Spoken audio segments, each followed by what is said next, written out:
Hello everyone, Jyoti this side. So here I am to discuss with you DGS strategy.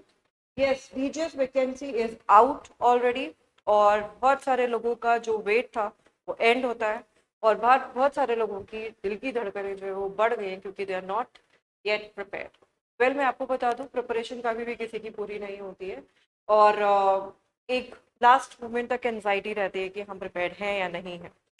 लेकिन इसके respect में पहले मैं आपको इम्पोर्टेंट डेट्स जो है वो डिस्कस कर लेती हूँ और फिर हम लोग जो है एक स्ट्रैटेजी डील करेंगे, डिस्कस करेंगे जो आपको हेल्प आउट हो सकती है in the course of your preparation. देखिए, ऑनलाइन एप्लीकेशन ऑलरेडी फिल होना स्टार्ट हो चुके हैं तो 22 नवंबर आप एप्लीकेशन फॉर्म फिल कर सकते हो। इसका एग्ज़ाम डेट जो है प्रिलिमिनरी एग्ज़ाम का वो 10 दिसंबर है और नेगेटिव मार्किंग भी होती है। 200 मार्क्स का पेपर आएगा प्रीलिम्स में, तो थोड़ा ध्यान रखना पड़ेगा। ठीक है, टाइम की अगर मैं बात करूँ तो आज अगर हम बात करें तो आज 7 नवंबर है और एग्ज़ाम 10 दिसंबर। कैलकुलेशन बहुत ज़्यादा टफ नहीं है क्योंकि बहुत बहुत मिनिमम टाइम है और इतने कम टाइम में इतने वास्ट सिलेबस को कवर अप करना इज़ वेरी डिफ़िकल्ट। और जिन्होंने अभी अपनी आंखें खोली है कि हमें टीचर्स का पेपर देना है तो ठीक है, you can go for it क्योंकि इतना वास्ट सिलेबस आप इतने कम टाइम में फुल फ्लेज पढ़ना is next to impossible. But जितना हो पा रहा है आप उतना पढ़िए और उसको ट्राई कीजिए एंड टेक अ लेसन कि दूसरे स्टेट के लिए या जो भी अपकमिंग वैकेंसीज हैं उसके लिए आप एडवांस में प्रिपेयर्ड रहे क्योंकि पेपर्स ऐसे ही आते हैं, आपको टाइम नहीं मिलता। ये मिथ होता है कि हम कर लेंगे, नोटिफिकेशन आएगा तब देखेंगे। नोटिफिकेशन जब आता है तो सिर्फ रिविजन होता है, तो इतने कम टाइम में तो रिविजन ही पॉसिबल है, वो भी फुल एंड फाइनल वाला जो रिविजन होता है ना। तो मीन्स 3-4 बार आप ऑलरेडी कोर्स को पढ़ चुके हो और अब इस टाइम पर फाइनल रिवीजन करोगे तो वही हो पाएगा और थोड़ा एक्स्ट्रा कर लीजिए तो भी हो जाएगा। ठीक है, तो वेल इससे पहले मैं स्ट्रैटेजी डिस्कस करूं, मतलब अगर हम डीजीएस की बात करें तो डीजीएस में आपके अगर प्रीलिम्स के एग्जाम्स को अगर हम डिवाइड करें तो यहाँ पे लॉ पोर्शन आता है, देन यहाँ पे करंट अफेयर्स का काफ़ी जीके जीएस, जीएस नहीं, जीके स्टैटिक जीके जो होता है, स्टैटिक जीके जैसे हमारे पहले प्रधानमंत्री फर्स्ट प्राइम मिनिस्टर कौन थे, फर्स्ट प्रेसिडेंट कौन थे, ताजमहल कहाँ है, एक्सेट्रा एक्सेट्रा, जो स्टैटिक जीके है वो आता है। करंट अफेयर्स काफ़ी आता है। अब और एक आपका हो गया law portion and then English. English भी काफ़ी अच्छे लेवल की इंग्लिश आती है, वो कैबलरी जो होती है बहुत स्ट्रांग होनी चाहिए। इंग्लिश जो है एक लेवल का आता है। ठीक है, तो ये 3 एरियाज हैं जिस पर हमें एटलीस्ट प्रीलिम्स पर फोकस करना है क्योंकि अभी हम मेंस ओरिएंटेड प्रिपरेशन तो कर नहीं सकते, अभी हमें प्रीलिम्स पर ही फोकस करना पड़ेगा। तो प्रीलिम्स ओरिएंटेड ही मैं आपको बताऊंगी, टाइम बहुत कम है और सब्जेक्ट्स काफ़ी हैं। मैंने एक एनालिसिस निकाल के रखा है आपके लिए ऑलरेडी कि जो 2019 और 2022 में नंबर ऑफ क्वेश्चंस जो है वो इन इन सब्जेक्ट से इतने इतने आए थे। जैसे कि हम कॉन्स्टिट्यूशन की बात करें तो 2019 में 8 आए थे और 2022 में 12 आए थे। आईपीसी में 27-25 आए थे 2022 में। तो मैंने ये एक जो है आपके लिए एनालिसिस यहाँ पे करके रखा है और अगर इस एनालिसिस के अगर हम 2022 के हिसाब से अगर हम देखें तो वी कैन पॉइंट आउट। देखो सबसे पहले क्या करना है क्योंकि सब्जेक्ट बहुत सारे, तो बेटर ये है कि आप सबसे पहले स्मार्ट वर्क करिए। सबसे पहले आप क्या करिए, मेजर सब्जेक्ट्स को अलग करिए और एक लिस्ट बनाइए जो माइनर मतलब छोटे सब्जेक्ट्स हैं जिनको हमें बहुत ज़्यादा टाइम नहीं लगेगा और जो मेजर मेजॉरिटी में आ रहे हैं उन्हें तो हमें कवर अप करना ही पड़ेगा। ठीक है, तो अगर मैं ये देखूं तो देखो ये मेजर है कॉन्स्टिट्यूशन, देन 10 10। ठीक है, यानी कि constitution, IPC, CPC, CrPC, evidence. ठीक है, ये आता है आपका। देन आपका आर्बिट्रेशन, देखिए आर्बिट्रेशन से 15 क्वेश्चन है। देन आपका इंग्लिश 17 क्वेश्चन। ठीक है, देन आपका करंट अफेयर से 10 क्वेश्चन है 2022 में, लेकिन 2019 में 28 क्वेश्चन आए हैं करंट अफेयर से। ठीक है, तो करंट अफेयर्स भी मेजर रोल प्ले करता है। अब आप लिस्ट आउट करो, देखो अ, इसके आगे एम लिख देते हैं, एम मीन्स मेजर। ये सब मेजर सब्जेक्ट्स हैं आपके। और नीचे है आपका करंट अफेयर्स। ठीक है, constitution, IPC, CPC, CrPC, evidence. अब आप ऐसे भी देखो, अगर ये जो सब्जेक्ट्स है ना, ये मेजर सब्जेक्ट्स हर एक स्टेट में होते हैं। सीपीसी, आईपीसी, एविडेंस, सीआरपीसी, ये 4 तो ग्रंथ हैं अलॉन्ग विद द कॉन्स्टिट्यूशन।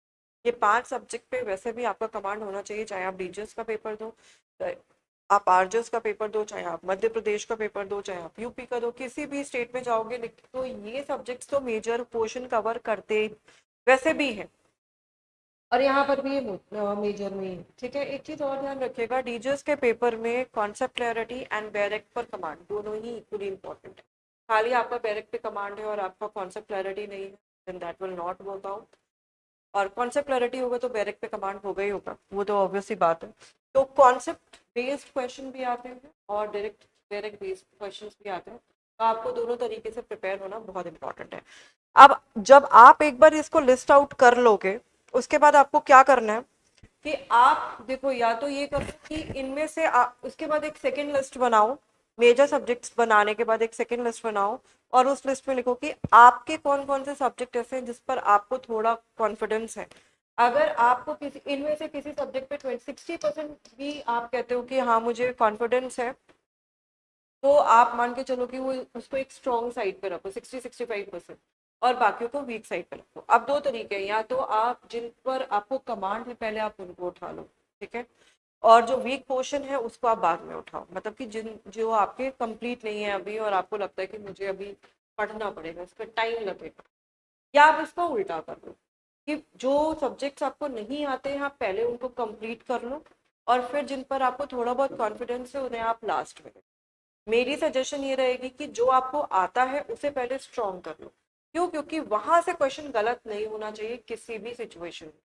वहां पे 100% एक कॉन्फिडेंस के साथ जाओ, ये एविडेंस एक्ट मेरा अच्छे से आता है, एविडेंस एक्ट से कोई भी क्वेश्चन आएगा मैं गलत नहीं करूंगा, ठीक है ना।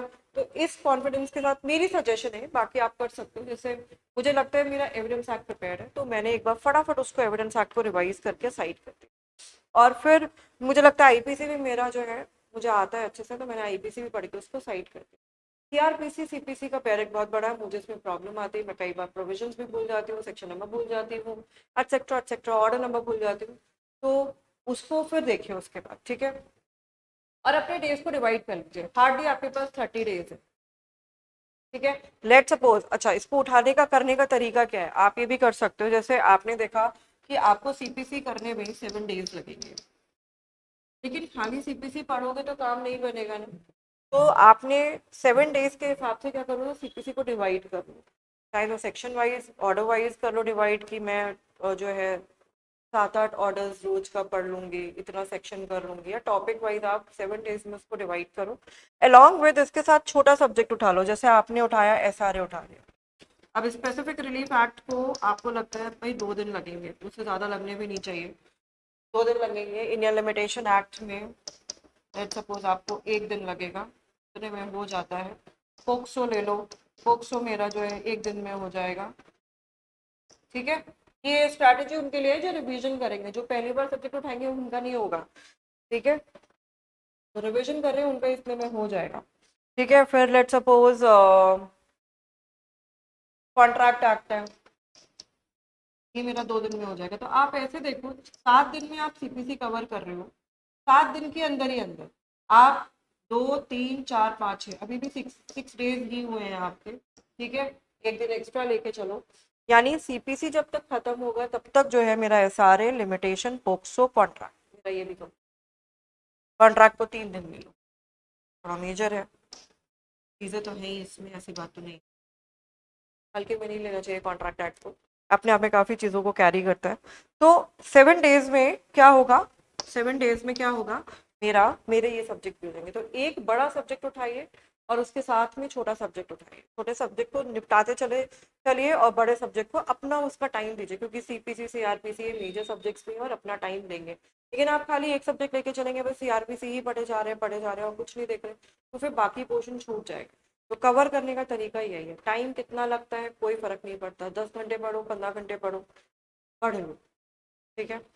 तो इस तरीके से आप अपने शेड्यूल को बना सकते हो। Then one more thing, to make your last minute notes. जब आप लास्ट डे पर, जब आपके लास्ट के 2-3 दिन रह जाएंगे, तो सब्जेक्ट पूरे पूरे थोड़ी ना उठाओगे। सीपीसी एक बार पढ़ लिया, सीआरपीसी पढ़ लिया, मुझे दोबारा पढ़ना है, लगता है ना पढ़ने पर। लास्ट डे पर हम कैसे पढ़ेंगे, हम पढ़ ही नहीं पाएंगे, पूरा थोड़ी ना उठा पाओगे। अभी जो पढ़ रहे हो ना, उसके साथ के साथ अपनी लास्ट मिनट नोट्स बनाते हुए चलो। पॉइंटर्स में बनाइए, पूरी कहानी नहीं लिखनी है।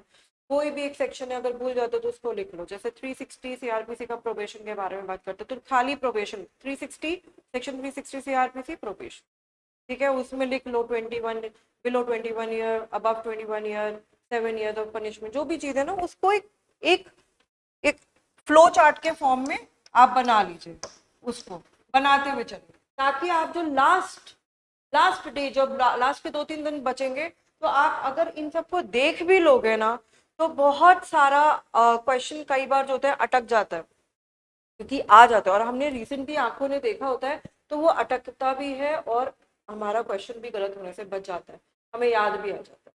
तो जो चीज़ें आपको लगती हैं, जो एरियाज आपको लगता है कि हम बार बार भूल जाते हैं, हमें याद नहीं होते, तो आप लास्ट मिनट नोट्स जो हैं वो साथ के साथ बनाते हुए चलिए। एक अपना रजिस्टर बनाइए, और उसमें पॉइंटर्स, सीआरपीसी उठा रहे हो तो पॉइंटर्स सारे सीआरपीसी के बना दो, आराम से बनाइए उनको। 30, 40, 50 पेज का अपने पॉइंटर्स बनाओ, और उनको लास्ट के 2 डेज में पढ़ो, ठीक है। और वन मोर थिंग, अगर आपके पास 30 डेज है ना, तो try to complete your course within 25 days, और लास्ट के 5 डेज में if you could do it, then that will be great, ठीक है। और लास्ट के 5 डेज में आप क्या करो, अपने एमसीक्यूज को सॉल्व करो, solve MCQs as much as you can. Teachers में पेपर ट्रिकी आता है, डायरेक्ट होते हुए भी वो ट्रिकी ही होता है, ठीक है। तो लेकिन डरने की जरूरत नहीं है, कॉन्सेप्ट क्लैरिटी है, और दिमाग में अगर सेक्शन क्लियर है, तो आप आराम से इस पेपर को निकाल सकते हो। नेगेटिव मार्किंग होती है, तो पूरा क्वेश्चन पेपर सॉल्व करने की कोशिश मत करिएगा। क्वेश्चन पेपर सॉल्व करने का तरीका ये होता है नेगेटिव मार्किंग में, कि आप पहले तो वो क्वेश्चंस को मार्क कर लीजिए जिनमें आपको 100% श्योरिटी ये आता है, ये पता है मुझे, 100% श्योर हो, उनको मार्क करिए, और जो डाउट में होते हैं उनके आगे डी लिखते हुए चलिए क्वेश्चन पेपर में। सेकेंड राउंड में जो डाउट वाले क्वेश्चंस हैं, उन डाउट वाले क्वेश्चंस को जो लगता है वो मार्क करिए, नहीं लगता उसे छोड़ दीजिए। और कुछ क्वेश्चंस ऐसे होंगे जो आपको बिल्कुल नहीं आते हुए, उनको छूने की जरूरत नहीं है। अनटिल एंड अनलेस आपको ना लगे कि भाई मैं कट ऑफ नहीं क्रैक कर पा रही हूँ, या मैंने इतने क्वेश्चन अटेम्प्ट नहीं करे और मुझे करने की जरूरत है, क्योंकि पास करने के लिए वैसे ही आपने क्वेश्चन कम सॉल्व करे तो वैसे ही नहीं निकल रहा है, तब फिर आप उसमें हिट एंड ट्रायल कर सकते हो। लेकिन अगर आपने सफिशिएंटली पेपर सॉल्व किया है, तो फॉर नो रीजन एक्साइटेड होके क्वेश्चंस को सॉल्व मत करिए, क्योंकि नेगेटिव मार्किंग में वो गलत हो जाते हैं, तो आते हुए क्वेश्चंस जिसमें आप स्कोर कर सकते हो वो भी माइनस हो जाता है। तो ये सब चीजें हैं, मैंने आपसे, आप इस तरीके से अपने सिलेबस को जो है वो कवर अप कर सकते हो। इस टाइम पर कोई क्रैश कोर्स वगैरह इतना हेल्पफुल नहीं करेगा, पर जो भी आप देखना चाहते हो, करना चाहते हो, तो यू कैन डू इट, कोई प्रॉब्लम नहीं है। आप अपना शेड्यूल बनाइए, 10 घंटे 15 घंटे पढ़िए आराम से, हैप्पी दिवाली पढ़ बुक्स के साथ बनाइए। इस साल अगर आप किताबों के साथ अपनी दिवाली मनाएंगे, तो अगले साल आप अपनी सरकारी घर में दिए जलाएंगे, ठीक है। तो all the very best to all of you. अगर ये वीडियो आपको हेल्पफुल लगे तो please hit the like button and subscribe my channel. Thank you so much.